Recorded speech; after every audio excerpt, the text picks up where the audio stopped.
à partager de. Donc, amina kuma législative kan doni. Oye, et c'est amina kuma député sigou kan quoi. Donc, à partager. Voilà, comme ça, amina kuma député sigou kan. Mena haklina doudi. Donc, anika kuna foni doudi. Mimato antena voté en kun fait quoi. Voilà, c'est très important. Donc, à partager. Il faut partager, il faut partager.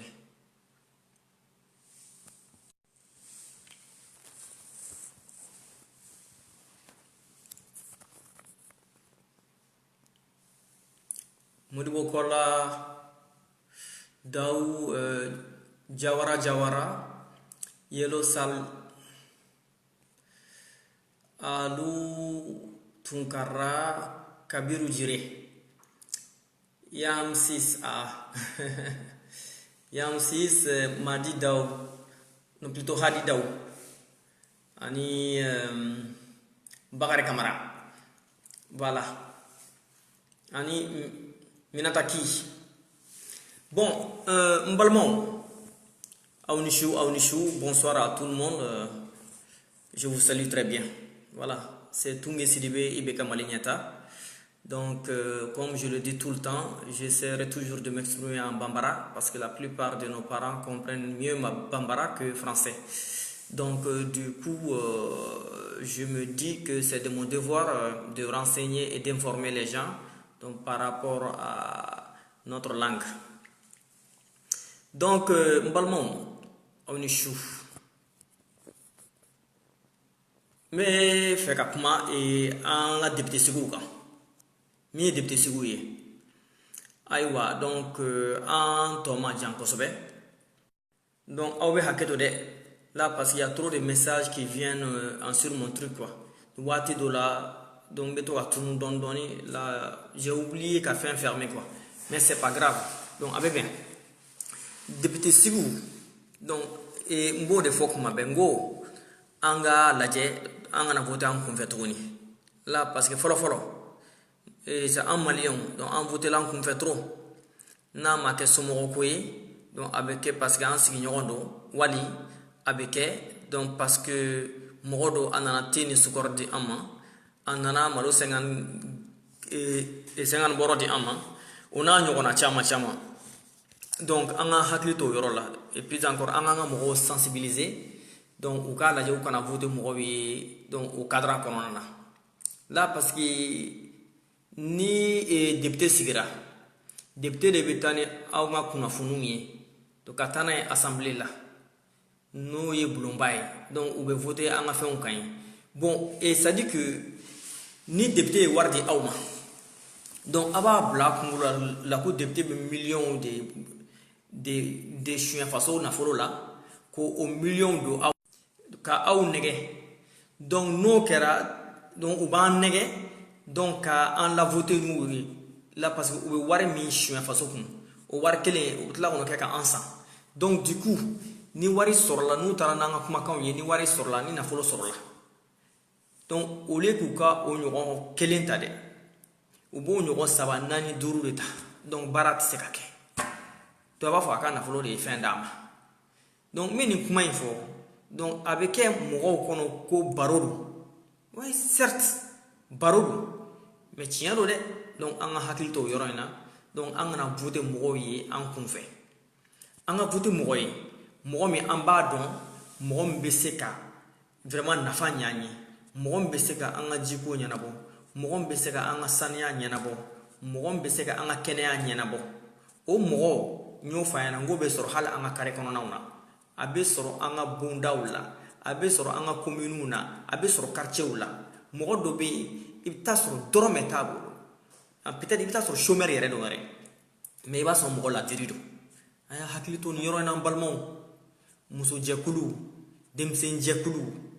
vraiment ko ni belebele babe awde bolo moi je pense que ay voter mo be seka aw na falam bo aw ka yoro la donc we follow a belebele ba maintenant a flana e munyi ayo jilaja muso jekulu nya fa nya na son excellence Ibrahim Boubacar Keita donc ayi misali chama dikaba de mandat temenena donc a ko ko musow jɔyɔrɔ bɛna caya musow jɔyɔrɔ yer'o la nin manda in fana na musow jɔyɔrɔ yer'o la donc ministre 12 non ministre 11 ni ministre 11 ministre 32 donc o kɛra musow ye donc an ka hakili to a la k'a fɔ ko musolakaw fana donc ala ye cɛ ni muso de da ni ala ye musow da k'u kɛ an dɔ ye moi je pense que an fana k'a lajɛ k'u ka chance d'u ma là parce que ni cɛ ni muso tɛ fɛn min na baarako ta fanfɛla la vraiment a ka gɛlɛn là parce que ni muso député kɛra sisan par exemple muso dɔw ka kɛ sisan o ka kɛ commune 4 député ye cɛ dɔw ka kɛ sisan commune 3 député ye n'a ɲɛ b'a la muso bɛ ka baara sugu dɔw kɛ diyagoya don donc a fana b'a fɔ n'an ka n yɛrɛ ka kow jateminɛ n ka baara dɔ kɛ donc o fanfɛla la donc an ka jilaja an ka fɔ musow ɲɛna u k'u muso ɲɔgɔnw dɛmɛ ministre muso minnu ni aw nomina comme ministre a y'aw jilaja aw ka hakili to aw balimamusow la muso jɛkulu a y'aw jilaja aw ka hakili to aw balimamusow la n'aw y'a ye ne bɛ ka musow ka défense ta nin waati in na parce que an mago b'a la di parce que cɛw an cɛlakaw an y'a yira vraiment de k'a fɔ an bɛ kodɔn sa mais ban donc ani fɛn c'est à dire ka bon n b'a fɔ ban yɛrɛ de don donc an banna baara ma donc moi je pense que an ka musow ka chance d'u ma an ni musow ka chance d'u ma donc comme ça on va voir ensemble donc a y'a hakili to o yɔrɔnin na donc ni député sigi bɛ kɛ donc a y'aw jilaja n y'a fɔ an cogo min na a ye se dugutigiw ma a ye se muso jɛkulu ni denmisɛnnin jɛkuluw ma hali fɛn tɛ e mɔgɔ min bolo i kɛra muso ye o i kɛra cɛ ye o i bɛ fɛ k'i présenter se i ka diinɛ ɲɛmɔgɔw ma se a ka commune a ka quartier kɔnɔnaw n'a ka commune o diinɛ ɲɛmɔgɔw ma i ka se mɔgɔbaw ma i ka se muso jɛkulu ni denmisɛnnin jɛkuluw ma i ka problème ɲɛf'u ɲɛna i k'i ka projet ɲɛf'u ɲɛna donc i ka projet yira donc i k'i ka projet fana sɛbɛntiya k'a yira par A plus B nin projet de bɛ ne bolo nin commune nin kama la ka taa kuma dɔrɔn ten a ka taa kuma i da la ten dɔrɔn n y'o de fɔ dɔrɔn t'a ɲɛ dɛ i bɛ a sɛbɛn donc il faut avoir un programme ni programme b'i bolo hali n'i kalannen tɛ mɔgɔ dɔw bɛ yen n'olu kalannen don ni e hakilina ye mun ye ni aw farala ɲɔgɔn kan donc i bɛ i dɔnko fɔ donc olu bɛ se ka i dɛmɛ ka i sɔnji la donc ka i hakilina sɔnji la donc aw bɛ se ka sɛbɛnni kɛ mais aw kana taa ɲɛsin mɔgɔ si ma ni kuma dɔrɔn ye il faut que projet de ka kɛ aw bolo donc ni projet t'aw bolo vraiment tiɲɛ yɛrɛ la a bɛ gɛlɛya donc an k'an jilaja o fan fɛ an ka sensibilisation barika bonya député sigi in de y'a bɛɛ lajɛlen ye ni mɔgɔ n'an banna an yɛrɛ la n'an banna député sigi nin k'a ta k'a kɛ an yɛrɛ ka ko ye o kɔrɔ de ko an banna an yɛrɛ donc du coup vraiment aw bɛ hakɛ to dɛ ma fɛn in bloqué quoi donc kuma kelen donc il y a des messages bɛ na fɛnw bɛ na donc les notifications arrivent voilà vidéo bɛ tigɛ pendant quelques secondes donc n b'o hakɛ to ɲini aw fɛ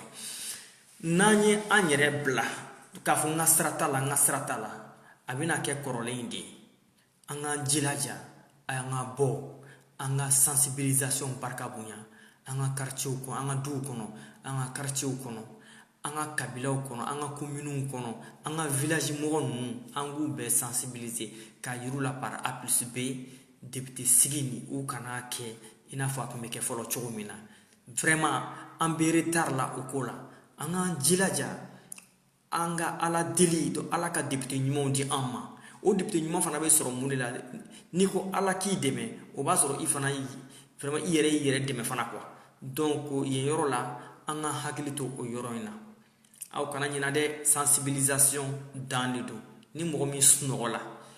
ne filɛ nin ye ne bɔtɔ la de n ka baarakɛyɔrɔ la tan donc n sɛgɛnnen don mais a m'an bali ka vidéo kɛ ka sensibilisation kɛ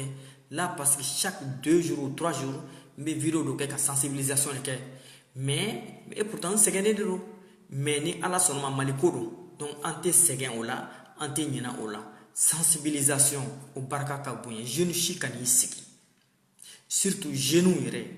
a musoman fara cɛman kan mɔgɔ kana sigi n'i y'a dɔn i bɛ se ka député-ya kɛ wuli yanni fɛnw ka fermer bientôt bon déjà minnu y'u présenté déjà Dieu merci donc an bɛ dugawu kɛ donc Ala ka député di mɔgɔw ma min b'u nafalan bɔ u ka kow la donc o y'a belebeleba ye donc députéw fana n ye kuma dɔ fɔ n ka vidéo dɔ la an ka vidéo tɛmɛnen dɔ la n ko a y'aw jilaja député ni maire ka baara kɛ ɲɔgɔn fɛ minnu bɛ commune na hali n'u tɛ parti kelen na o yɔrɔnin de ye ko belebeleba ye n'aw bɛ fɛ député ni maire ka aw bonya donc k'aw ka baara kɛ a y'aw jilaja député ni maire ka baara kɛ ɲɔgɔn fɛ hali n'u tɛ parti kelen na u ka parti ko o y'u ka problème ye u ka parti ko a y'a yiru la par A plus B o y'u ka problème ye aw ka commune député ni maire kan ka baara kɛ n'aw dun bɛ fɛ u ka baara kɛ solution foyi t'a la a ka commission dɔ sigi min b'u surveiller min b'u kuma ɲɔgɔnya o commission bɛ se ka sigi cogo jumɛn na aw ni dugutigi de b'a sigi wala ani quartier kuntigi b'a sigi donc diinɛ ɲɛmɔgɔ dɔw b'a la musojɛkulu bɛ fara ɲɔgɔn kan donc ka mɔgɔ dɔw suganti denmisɛnjɛkulu ni association tɔw bɛɛ lajɛlen wala donc n'i y'a ye n tɛ ka cɛw fɔ parce que anw cɛw b'a la ka ban quoi donc c'est à dire olu ka fara ɲɔgɔn kan donc ka commission dɔ créer parce que tant que o commission ma créer a y'aw bila hakili la ko déjà fanga tɛna k'aw la parce que tant que o commission bɛ yen député wo maire wo walayi u bɛɛ bɛ tilen donc a ka ca ala fɛ u b'u tilen là parce que u bɛ siran manamana ko ɲɛ mais ni commission tɛ yen n bɛ min fɔ aw ɲɛna ça va être très difficile député b'a ka kan na maire b'a ka kan na min ye maire diya o b'o kɛ min ye député fana diya o b'o kɛ donc an kɔni an sigilen bɛ dɔrɔn an bɛ teba min na donc an bɛ kule la fan bɛɛ fɛ donc an b'a fɔ a dɔ ta bɔ ta ni kow ɲagamina kuma na tuguni an bɛ tila ka na kule tuguni k'a fɔ ni maire y'a kɛ tan député y'a kɛ tan k'a sɔrɔ an yɛrɛ bɛ se ka dɔ kɛ o wa baara dama dama fana bɛ yen an ka n'o to députéw ni maires bolo an ka n'o to maires bolo i n'a fɔ ka an ka du kɔnɔnaw saniya k'an kisi banajuguw tɔɔrɔ ma k'an ka dalalaw saniya n ko dɔ ka dalala bɛ bɛn dɔ ka dalala de ma dɔ ka so kɔfɛla bɛ taa bɛn dɔ ka dalala ma o n'a ɲɔgɔnnaw de don an ka saniya n'an saniyala c'est-à-dire a bɛ an yɛrɛ de nafa là parce que déjà donc a bɛ furasan camanba bɔ an ma donc a bɛ bana caman bɔ an ma donc ni bana caman bɔra i kan dɔrɔn donc ça veut dire a furasan bɛ dɔgɔya mais aw yɛrɛ ka calcul kɛ bani tellement que an ka ɲamaminɛnw an bɛ dumuni dun tellement que an fara donc au lieu que an k'a fɔ u ka minɛn ninnu u ka dumunitɔ ninnu bɔ minɛn kɔnɔ k'o fara ɲɔgɔn kan k'o kɛ yɔrɔ dɔ la donc ka minɛn jalan k'o ko ka ɲɛ non an t'o fɔ dɛ an b'u to yen dɔrɔn u yɛrɛ ma u bɛ dumunitɔ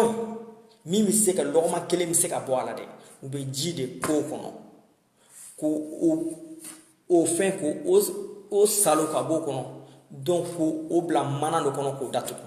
a kɔni b'a dɔn n'i y'o bila poubelle la misi minnu bɛ tɛmɛ ani saga minnu bɛ tɛmɛ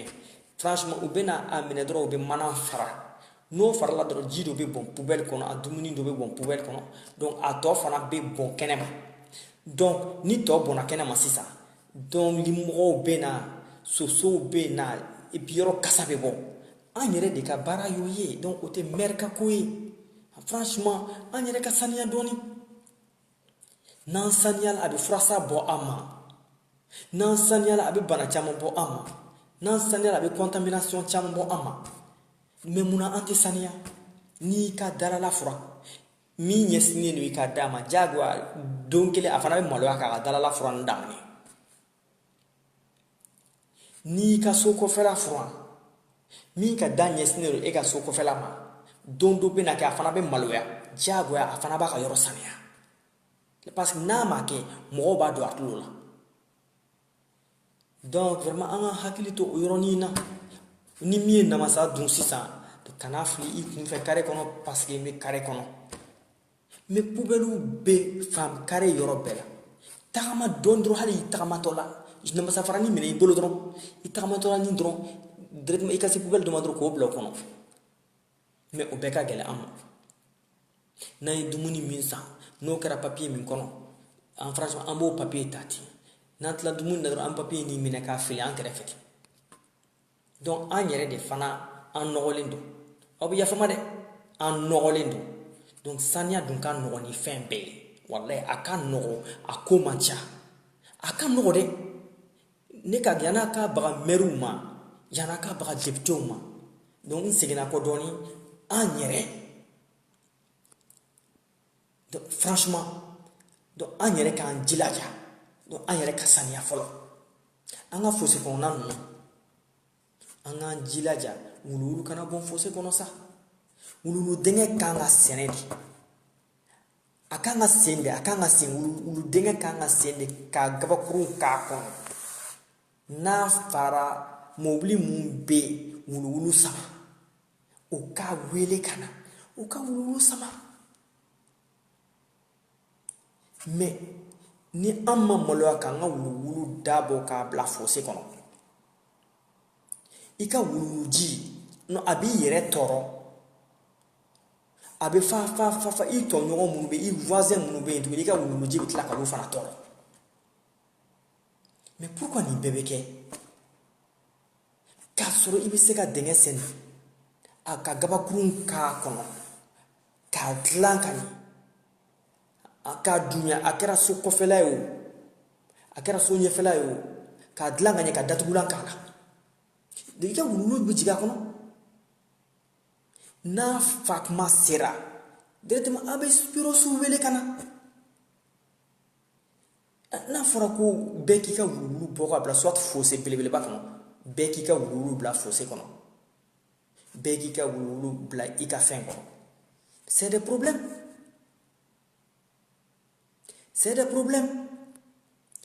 donc an bɛɛ de don koyi m'a fɔ hali ne yɛrɛ bɛ nin min fɔ la ne fana b'a la koyi donc a kana k'a kɔnɔ n bɛ critique la ne yɛrɛ b'a la mais ne b'a dɔn min bɛ ne bolo ka kɛ ni ala sɔnna ma ne b'a dɔn min bɛ ne bolo ka kɛ mais n b'a ɲini aw fɛ ala kama ala yɛrɛ de kama saniya a nafa bɛ an yɛrɛ de n'an saniyala a nafa bɛ an yɛrɛ de n'an ma saniya an tɛ ban fura sa la an tɛ ban kɔnɔdimi na an tɛ ban pali la an tɛ ban tɔgɔtɔgɔni na o dunna aw b'a dɔn furaw bɛ cogo min na n'i y'i bila k'i bɛ taa pharmacie partenaires fana san donc o fana b'i tɔ si wɔlɔ k'i ka bana tɔ bɛɛ juguya n b'a dɔn dɔw ka kuma de don ko wɛ pharmacie partenaire ka nɔgɔn an ka saniya dɛ an ka saniya la parce que n kumana député sigi kan n ko an ka sensibilisation barika bonya an kana voter mɔgɔ ye min tɛ se ka an ka kow ɲɛnabɔ an ka voter mɔgɔ ye min bɛ se ka an ka kow ɲɛnabɔ hali ni fantan don c'est pas parce que fantan don ko n'a kɛra député ye ko a bɛna miliyɔn bɛɛ suɲɛ o mais mɔgɔ ladiriw dɔnnen don mɔgɔ ladiriw bɛ du dɔw kɔnɔ quartier bɛɛ b'a dɔn mɔgɔ ladiri bɛ quartier kɔnɔ bɛɛ b'a dɔn mɔgɔ ladiri bɛ commune kɔnɔ bɛɛ b'u dɔn i bɛ taa sɔrɔ a dɔw yɛrɛ ye chômeur de mais i bɛ taa sɔrɔ hakili min b'a la ka ɲɛsin quartier kɔnɔ mɔgɔw ma village kɔnɔ mɔgɔw ma an ka commune kɔnɔ mɔgɔw ma franchement ala de b'o dɔn donc an kana bɛɛ kɛ dɔrɔn ko min bɛna jɔ katikati la dolokiba ɲuman b'a la parfum kasa dumanba b'a fɛ ou bien min bɛna vesti la a kansirilen don vraiment donc a bɛ don dugutigiw kan a bɛ don alimamiw kan donc a bɛ don quartier kuntigiw kan non dugutigiw alimamiw diinɛ ɲɛmɔgɔ tɔ ani quartier kuntigiw ala yɛrɛ de kama ni aw bɛ ala dɔn ala yɛrɛ de kama a ye yafa ma aw kana sɔn ka voter mɔgɔ ye min tɛ se ka aw ka quartier kɔnɔ denw ni lafiya min tɛ se ka aw ka commune kɔnɔ denw ni lafiya min tɛ se ka aw ka village kɔnɔ denw ni lafiya dugutigiw diinɛ ɲɛmɔgɔw mɔgɔbaw an b'aw deli aw denw aw mɔdenw ka siniɲɛsigi de bɛ tan aw denw n'a mɔdenw ka siniɲɛsigi de bɛ yen n'u nana k'u wari dɔ di aw ma ko walasa a ka mɔgɔw sensibiliser parce que mɔgɔ caman bɛ aw bonya mɔgɔ caman dalen don aw la mɔgɔ caman dalen don aw la mais a y'aw jilaja Ala yɛrɛ de kama masaba in kama aw kana sɔn wari ka di dɛ mais e kelen b'a minɛ e sigiɲɔgɔn tɔɔrɔlen don donc Ala m'o fɔ dɛ e kelen b'a minɛ e ka quartier kɔnɔ mɔgɔw tɔɔrɔlen don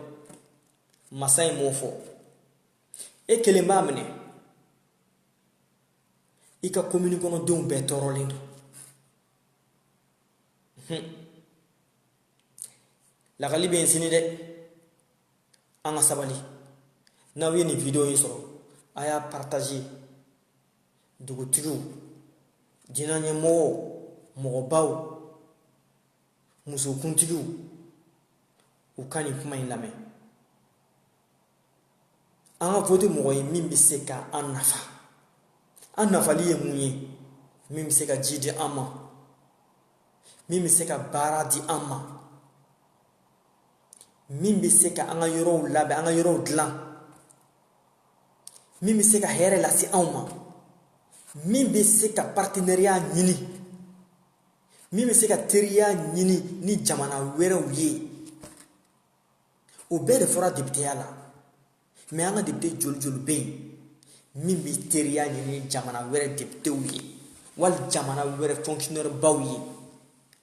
walasa coopération ka kɛ donc an ka baara kɛ ɲɔgɔn fɛ n bɛna misali di ni député dɔ i ɲɛsin Chine yɔrɔ dɔ ma sisan donc chinois bɛ a fɔ ah d'accord donc anw bɛ se ka aw ka carré kɔnɔnaw bɛɛ kɛ dali ye goudron bɛ yɔrɔ o yɔrɔ ni n'a ma ɲi ka segin goudron kan an bɛ se ka yɔrɔ aménager aw ye donc an bɛ se ka aw ka suguw aménager donc o n'a ɲɔgɔnnaw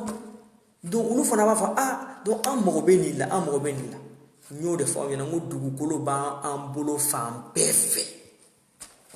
an ka sɛnɛ kɛ an ka sɛnɛ kɛ mun b'an bali sɛnɛ de la o député in ka coopération kɔnɔ a bɛ se ka sɛnɛkɛ machine caman sɔrɔ a bɛ se ka fɛn wɛrɛ di olu ma fana mais pourquoi an tɛ sɛnɛ kɛ dugukolo ko in dɛ association jɛkulu ninnu aw bɛ mun de la dugukolo bɛ Mali fan bɛɛ munna aw tɛ aw ka maires ka association jɛkulu ba in dɔ dilan ka fara ɲɔgɔn kan déjà caman yɛrɛ bɛ yen munna aw yɛrɛ tɛ fara ɲɔgɔn kan k'a fɔ maire ka hectare 5 wali hectare 10 di aw ma dugukolo bɛ yen dɛ ni mɔgɔ min ko dugukolo tɛ yen walayi tiɲɛ tɛ dugukolo bɛ Mali fan bɛɛ mais aw bɛ a sɛnɛ n'a y'a sɛnɛ vous allez chercher des partenaires donc partenaires tɛ dɛsɛ partenaire de ka ca dugukolo sɛnɛfɛn tɛ gala hein donc ko caman bɛ yen vraiment an yɛrɛ de bɛ se k'a laɲini n'an m'a laɲini an bɛ tila ka na an sigi ka nimisa n'an m'a laɲini an bɛ tila ka na kuma caman kɛ tuguni n'an m'a laɲini donc an bɛ tila ka na kuma caman wɛrɛ fɔ tuguni nafa t'a la an k'an jilaja an ka dugukolo ko in kɛ an sɛbɛnna ko ye n b'a dɔn dɔw bɛ yen village yɛrɛ la village yɛrɛ n bɛna misali ta village dɔw la dugukolo b'u bolo dɛ dugukolo b'u ka famille bolo dugukolo b'u bolo a fɛnɛnen hali u t'a dɔn u b'a kɛ min ye munna aw tɛ wuli ka se association jɛkulu dɔw ma min bɛ aw ka cercle la min bɛ aw ka région na k'a yir'u la k'a fɔ ah dugukolo bɛ anw bolo mais moyen tɛ anw ye o association ninnu fana bɛ se ka e dɛmɛ o dugukolo ko in na donc ka taa maire voir maire bɛ se k'a ɲɛfɔ député ɲɛna ni maire bɛ se ka ko kɛ maire bɛ ko kɛ ni maire kelen tɛ se maire b'a fɔ député ɲɛna mais o fana bɛ ɲɛ ni commission de travail et d'enquête de suivi de parce que ni commission tɛ yen a y'a bila o kunkolo la fanga t'aw la dɛ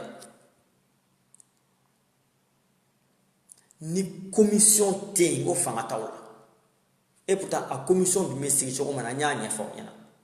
association de bɛ fara ɲɔgɔn kan ka se dugutigi ma ani diinɛ ɲɛmɔgɔw ma ani mɔgɔbaw commune kɔnɔna na k'a yir'u la k'a fɔ maire ni député olu bɛ yan u tɛ parti kelen na mais anw bɛ fɛ u ka baara kɛ an ka commune de ye u ka parti ko ninnu u ko o gérer cogo min y'u diya yen fɛ nka an bɛ fɛ u ka an ka commune ko de ta u nin kan parce que u taara o de kama donc an bɛ fɛ ka commission dɔ sigi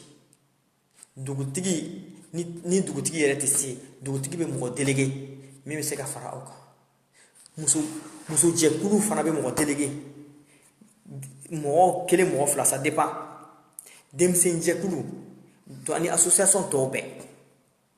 o commission in de aw y'a ka commission légalisée à la mairie donc sɛbɛn ka k'a la n bɛ commission ko kuma in fɔ da tɛ dɛ sɛbɛn ka k'a la wallahi ni maire ni député b'o kalama ni député ni maire b'o kalama n bɛ n kale ala la u tɛ se ka firifiri aw bolo non seulement u tɛ se k'a fɔ k'u bɛ ban ka aw reçoit et puis fana aw ka ko fana u b'a ta ni sɛbɛn ye parce que u b'a fɔ ninnu ka ko b'u sɛbɛn ma a y'aw denw ka baara ko f'u ye u ka emploi créer maire ni député fana sigili tɛ dɔrɔn voilà donc an kɛra maire ni député u ka baaradaw dilan baaradaw créer a bɛ se ka kɛ a moyen b'u bolo a technique b'u bolo aw de b'u pousser tant que aw m'u pousser u tɛ bouger an ka hakili to o yɔrɔ ninnu na c'est très important commission de travail et de suivi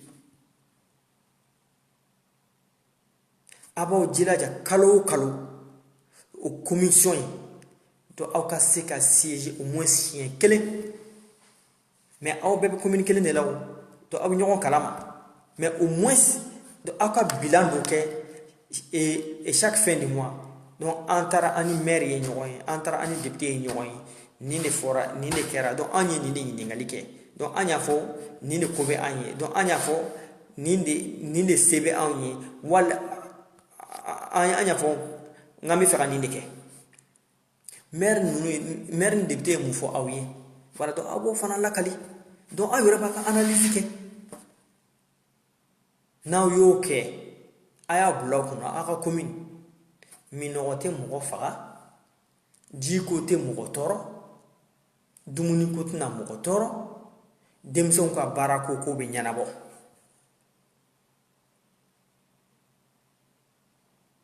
ni sɔrɔdasikanw bɛ yen sisan aw ka commune kɔnɔ ni gardikanw b'a ka commune kɔnɔ sisan ni policiers bɛ aw ka commune kɔnɔ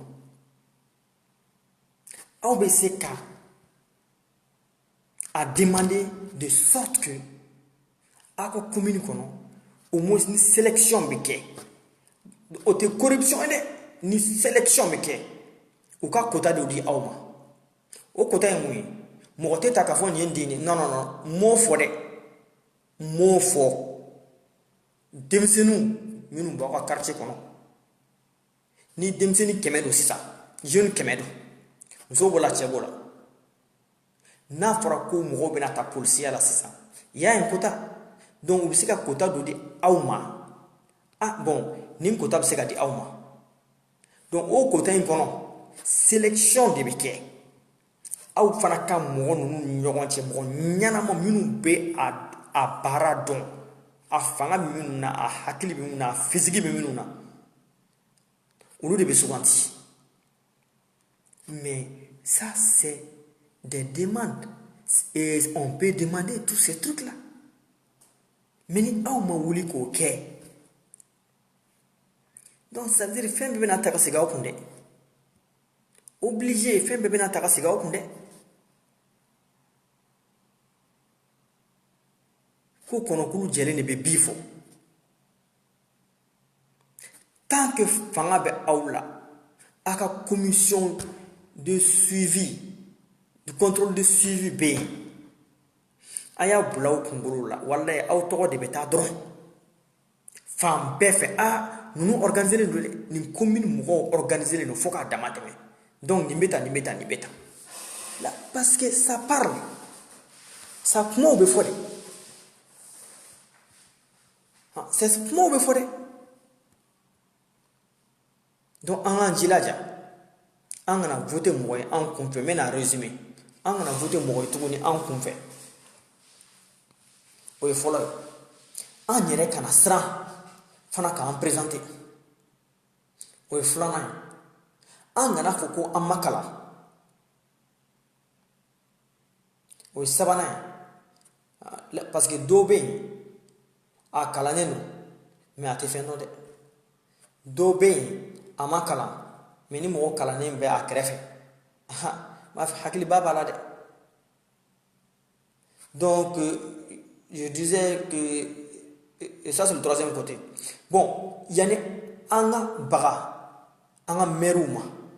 ani an ka députés ma, an yɛrɛ ka saniya. O ye naaninan ye. An ka saniya belebeleba, an ka wulu. Donc an ka saniya belebeleba, donc o y'an ka wuluwulu ye. An kana wuluwulu bɔ ka bila fossé kɔnɔ. An kana wuluwulu bɔ ka bila kɔw kɔnɔ. N y'a fɔ a ɲɛna ko ne yɛrɛ b'a la dɛ, ne yɛrɛ tun de b'a la. Mais ne bɛna solution sɔrɔ o la sɔɔni. Là parce que ni ko ma kɛ ko tɛ dɔn koyi. Franchement, an ye ko caman faamu. An tɔɔrɔlen don, mais an yɛrɛ de nɔ don. An tɔɔrɔlen don, an yɛrɛ de nɔ don. Donc an bɛɛ ka dɔɔni dɔɔni kɛ bani. An bɛɛ ka fitini fitini kɛ. Dɔɔni dɔɔni dɔrɔn. N'an ye dɔɔni dɔɔni kɛ, o dɔɔni dɔɔni fara faralen ɲɔgɔn kan. Ni e y'a kɛ, ni e voisin min k'a ye, e b'a kɛ. Don kelen, don fila, don saba, don naani, walahi, hali n'a ma a ye, mɔgɔ wɛrɛw b'a fɔ a ɲɛna, vraiment ninnu ka dalala saniyalen don, e kan ka maloya. O n'a ɲɔgɔnnaw de don. Kana fɔ ko parce que e y'a kɛ fo don in k'a kɛ diyagoya, non, ayi. I b'a kɛ de k'a yira a la, k'a lakeleya. Voilà. Donc n ka foli a belebeleba bɛ aw ye. An k'an jilaja. N ka kuma laban, musolaka minnu y'u présenter députéya la, n t'u bɛɛ dɔn dɛ. Vraiment, je connais même personne, peut-être mɔgɔ fila, mais n bɛ kelen kɔni dɔn, n'o ye ne yɛrɛ balimamuso ye, n'o ye ne yɛrɛ ba ye, o ye Asetu Sangare, la présidente du PRD. Donc ale bɛ k'a présenter Lafiyabugu, publicité tɛ dɛ. A ye taa renseigner a kan. Association caman de b'a bolo n'a ye baara di mɔgɔw ma. Donc a kelen fana tɛ. Donc muso wɛrɛw bɛ yen minnu bɛ k'u présenter n'u y'u ka preuve kɛ. Donc n bɛ kuma la musolakaw ye yan de. Musolakaw, a y'a balimamusow dɛmɛ, a y'a baw dɛmɛ, muso ni cɛw, an ka jɛ ka baara kɛ ɲɔgɔn fɛ. Donc ala sago aw sago. Donc vidéo in tɛna janya. Vraiment je suis fatigué, c'est pour cela. Donc je sais pas n'aw bɛ k'a dɔn hali n kuma cogo la, mais fo n kun ka vidéo in kɛ su in na quoi, parce que a tun bɛ nin kan yɛrɛ de. Donc ka vidéo de sensibilisation kɛ, de walasa denw kana jɛ a ɲɔgɔn na. Chaque 2 ou chaque 3 jours. Donc an bɛ vidéo de sensibilisation kɛ. A y'an dɛmɛ. Aw fana hali n'aw tɛ vidéo kɛ, donc aw ka sɛbɛnniw kɛ. Minnu tɛ se sɛbɛnni na. Donc olu ka taa, mɔgɔ minnu bɛ vidéo kɛ, donc ka t'olu ka vidéo la, to ka to kumakanw di k'u hakilinaw yira Mali bɛ jɔ dɛ Mali in bɛ jɔ an k'an jilaja Mali ko la dɛ an kana kɛ yɛrɛ tuguni yɛrɛ k'a fɔ ne an ka ɲina ne in kɔ quoi n'an ma ɲina ne in kɔ walahi foyi tɛ ɲɛnabɔ fɛn caman faamuyala koyi fɛn caman de faamuyala ne in dɛ an ka ne bila ne ta ne ka famille ta an k'o bila bɛɛ ka dɔɔni kɛ minnu bɛ na la an kɔfɛ n'Ala sɔnna ma olu bɛ n'a sɔrɔ ko kɛra olu fana bɛ maloya ka ko wɛrɛ de kɛ Mali ko an k'an jilaja faso in na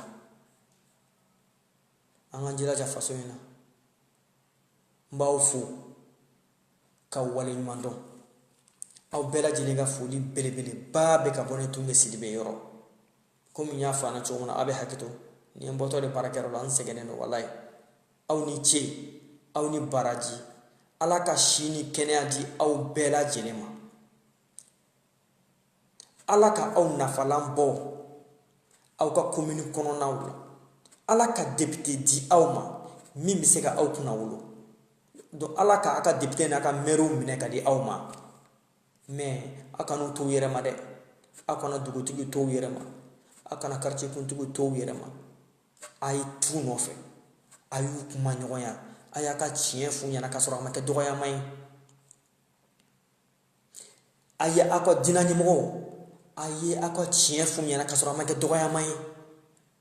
parce que u bɛ don olu de kan dɛ u bɛ don olu de kan député ni maire bɛɛ bɛ don olu de kan